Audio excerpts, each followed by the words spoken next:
Okay, welcome to JKICC. So my name is Neeraj Sharma and I am taking your economics classes. So in this classes I am taking a lecture regarding economics. What is economics? What are the things that we have to be studied in economics? Basically इस पूरे topics में what I have to cover जो भी आपका account assistant के syllabus में है that I have to be covered. Okay, so I start with the very basic things, that is economics है क्या, उसका source of origin क्या है, that will cover my very basic thing that is known as your concepts of economics. So let's start with what is economics.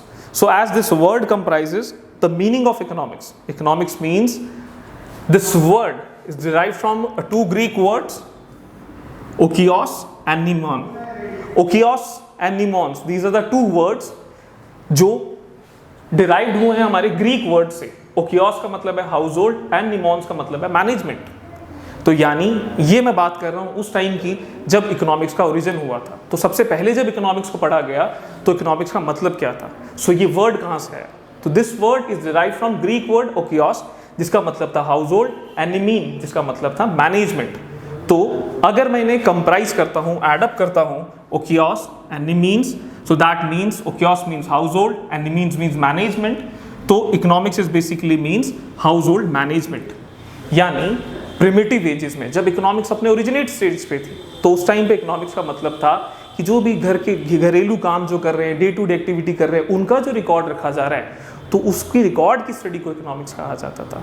Now जैसे जैसे society emerge होती जाती है, चीज़ों में चेंजेस आता जाता है, तो डेफिनेटली सब्जेक्ट मैटर भी जो है वो वाइड होता जाता है, उसमें चीज़ें और ज़्यादा ऐड होना शुरू हो जाती हैं. सो जैसे जैसे इकोनॉमिक्स आगे की तरफ जाते गए तो इट वॉज एक फर्स्ट पर्सन थे जिन्हें एडम स्मिथ कहा जाता है. इन्होंने डिफाइन किया इकोनॉमिक्स को इन a well established manner.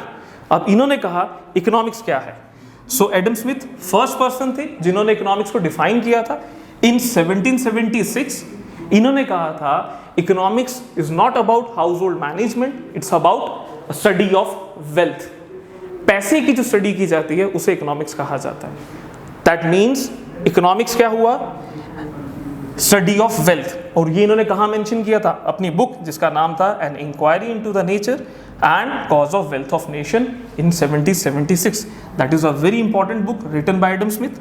Now Adam Smith first person थे जिन्होंने इकोनॉमिक्स को इस मैनर में एस्टेब्लिश आउट किया था, इस मैनर में डिफाइंड किया था.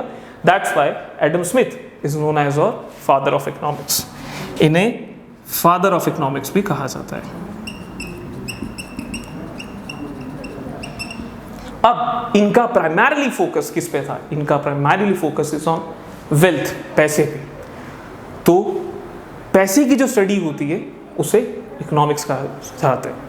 अब जैसे जैसे सोसाइटी इमर्ज होती गई बहुत सारे नए नए आइडियाज़ आते गए. तो जैसे जैसे नए आइडियाज़ आते गए तो बहुत सारा क्रिटिसिज्म भी उसके साथ आया. Now Alfred Marshall second person थे जिन्होंने इकोनॉमिक्स को डिफाइन करने की कोशिश की. इन्होंने क्रिटिसाइज किया एल्फ्रेड मार्शल्स को ऑन अ ग्राउंड कि that wealth is not only the criteria that we studied in economics. कि पैसा ही क्राइटेरिया नहीं है इकोनॉमिक्स में. इकोनॉमिक्स में उन्होंने क्रिटिसाइज किया एल्फ्रेड मार्शल को कि अगर हम पैसे के साथ साथ वेलफेयर, क्योंकि पैसा और वेलफेयर की दोनों ही चीज़ें इंपॉर्टेंट है, तो पैसे के साथ साथ अगर हम वेलफेयर को भी कंसीडर कर लेते हैं तो उसको इकोनॉमिक्स कहा जाएगा. नाउ अब the focus is shift from wealth to welfare. इसलिए the definition that was given by Alfred Marshall उसे वेलफेयर डेफिनेशन जो है वो कहा जाता है. ये उन्होंने 1890s में दी थी, जो उनकी बुक का नाम था. That book is known as a principle of economics. Again तो अब लोगों ने ये मानना शुरू कर दिया कि economics is basically a study of wealth as well as a welfare. Society emerge होती गई, चलते गए आगे.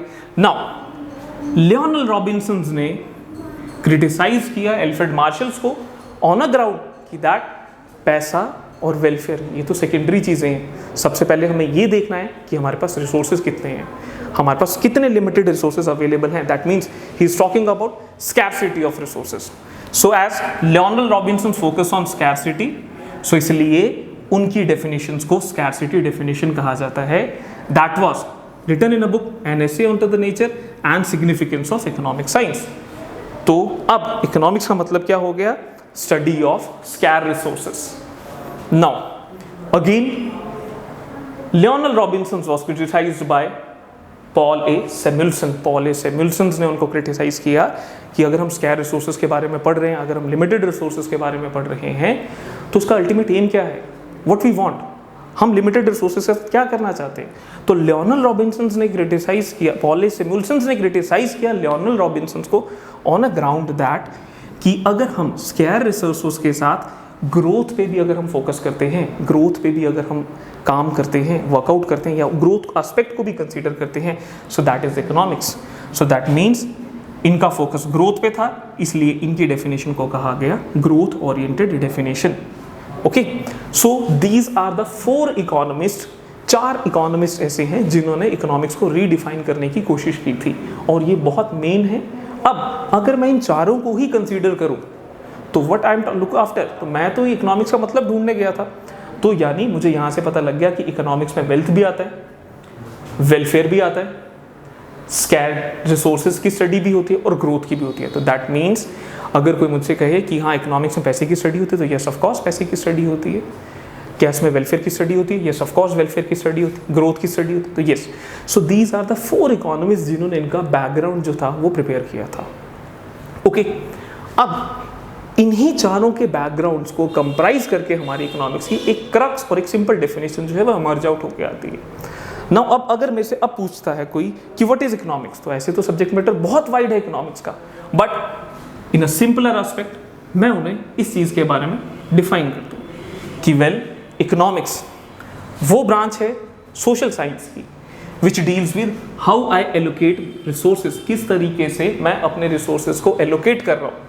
नाउ सोसाइटी में हमें कौन कौन मिलता है, हमारा जो एरिया है इकोनॉमी, जो हमारा इकोनॉमी है, इसमें क्या क्या आते हैं, तो इनमें हमारे कंज्यूमर्स आते हैं, प्रोड्यूसर्स आते हैं एंड सोसाइटी आते हैं, that comprises our economy. So economics is basically a study of how we allocate our resources so that अगर मैं कंज्यूमर हूं तो what I want maximum satisfaction. If I am a producer what I want maximum profit, and if I am a part of a society what I want maximum social welfare.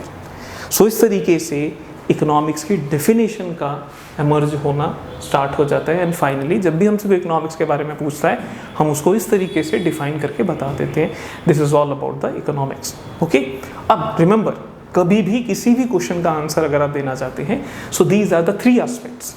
अगर आपसे consumer के aspect में पूछा जाता है तो your first and the top most priority is कि आपको क्या देखना है, मैक्सिमम सेटिस्फैक्शन मुझे कहाँ मिल रही है। अगर आप प्रोड्यूसर हैं तो what you want a maximum profit, और अगर आप सोसाइटी का पार्ट है तो what you want maximum social welfare. Okay, so this is all about the meaning of economics. So this will continue, ये चलता गया, सारी चीज़ें इमर्ज आउट होगी सब्जेक्ट मैटर ऑफ इकोनॉमिक्स में। नाउ in 1993, अब it is very difficult to study all the aspect, पैसे को भी स्टडी करना है, वेल्थ को भी स्टडी करना है, वेलफेयर को भी स्टडी करना है। सो क्या किया गया, professor Ragnar fridge, he is from Oslo university, इन्होंने इन 1933 इकोनॉमिक्स को 2 पार्ट्स में डिवाइड कर दिया जिन्हें हम कॉमनली जानते हैं microeconomics and macro economics. अब microeconomics and macro economics, इनके बीच का डिफरेंस क्या है? वेल, माइक्रो इकोनॉमिक्स, ये word micro that is derived from a Greek word micros. Micros का मतलब था small, and macro economics is derived from a Greek word macros जिसका मतलब है लार्ज। तो micro means small, small means क्या, छोटी चीज, यस ऑफ कोर्स। तो छोटी चीज़ क्या, it's all about a individual. तो कहते हैं माइक्रो इकोनॉमिक्स वो पार्ट बन गया इकोनॉमिक्स का जिसमें हम इंडिविजुअल्स को स्टडी करते हैं, इंडिविजुअल यूनिट्स को स्टडी करते हैं, इंडिविजुअल फर्म्स को स्टडी करते हैं, तो उसे माइक्रो इकोनॉमिक्स कहा जाएगा।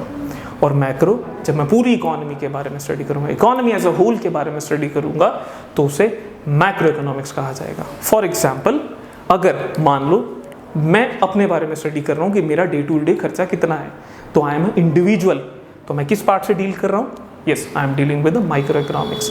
और अगर मैं इंडिया के बारे में स्टडी कर रहा हूँ तो India is entire economy, whole economy, that means it's a macro economics. मैं यूएस के बारे में स्टडी कर रहा हूँ that's a macro economics.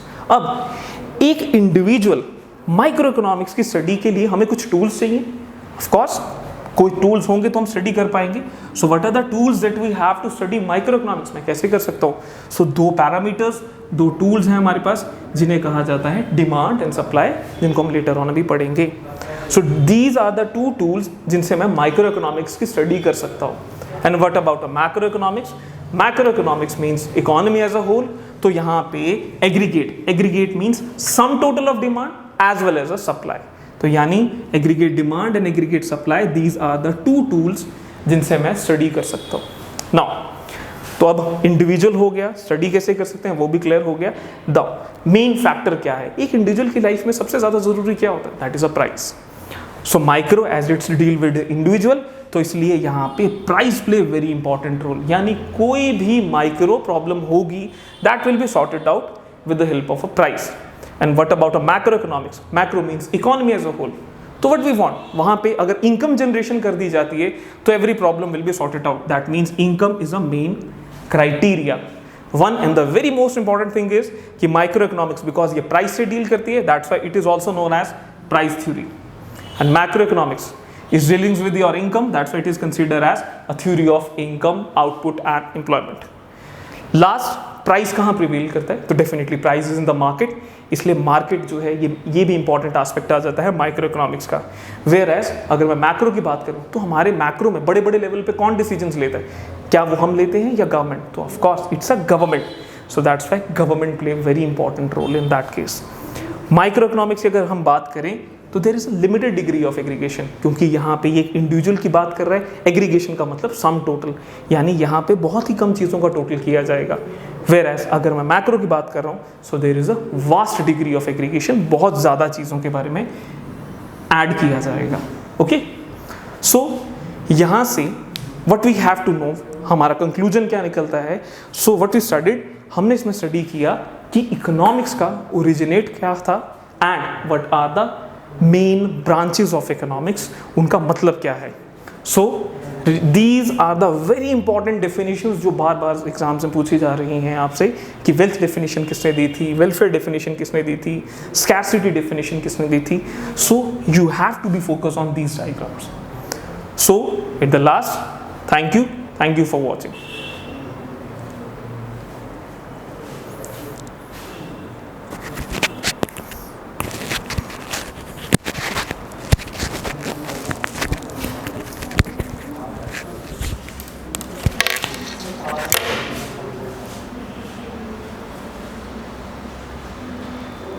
Okay,